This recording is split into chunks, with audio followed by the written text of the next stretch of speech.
As a North Carolina and South Granville Scholar. She's been accepted to study pre-med at Appalachian State University in the fall. Tanya. Yes, ma'am.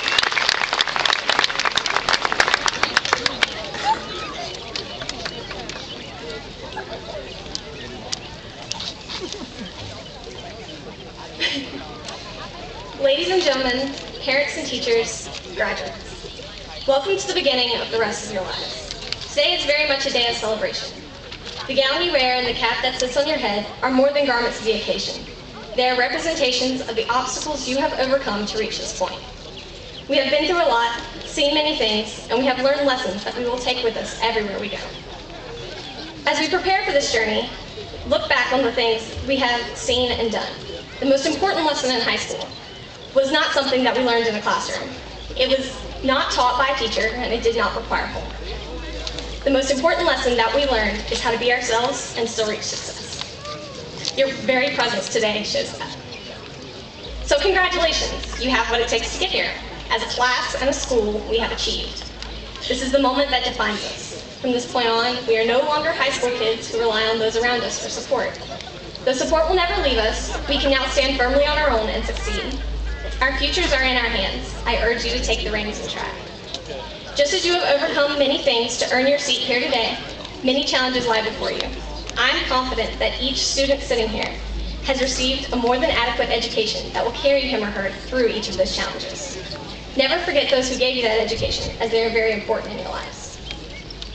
The word graduate has many definitions. The most broad and seemingly useful of these is to move up as to a new level or position. This is what we are doing today. Though we leave high school, we are merely moving on to a new level of challenge. Whether that challenge be college, military, or a job, it is coming, and there are many people out there who are more than willing to give you advice on what you should do about it.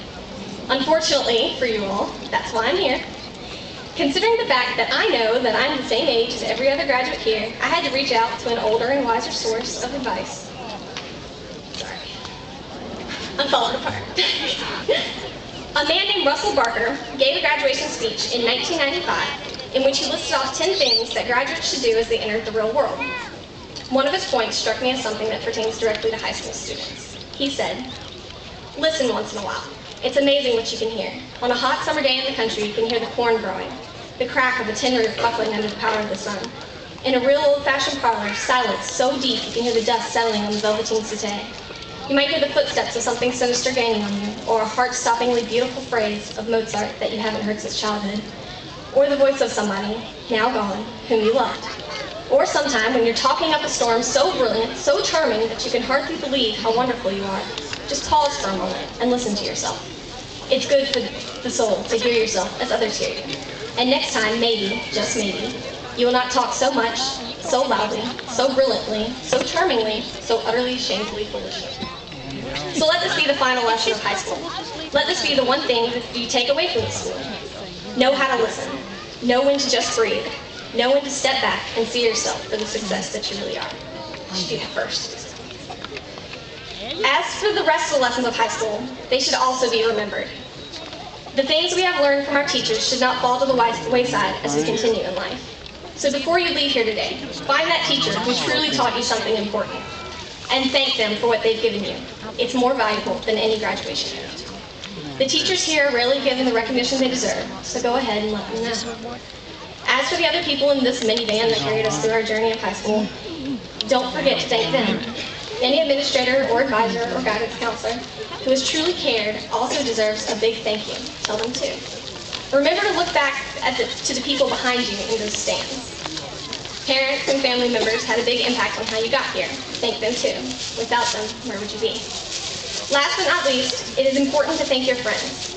A good friend of mine recently told me something very important. He simply said, "It will be okay." Friends are like that. They will always remind you.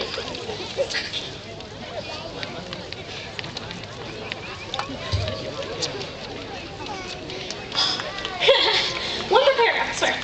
They will always remind you of the things you never meant to forget. Okay. Though we are here thanking those around us who helped us get here today, we mustn't forget that we are the future. are really here today to thank ourselves. Here for you. So thank you for studying, thank you for trying, and thank you for learning, as my hat calls out. Thank you for failing, falling, growing, achieving, and succeeding. You are the future class of 2008. Let's make it happen. Woo! Yes!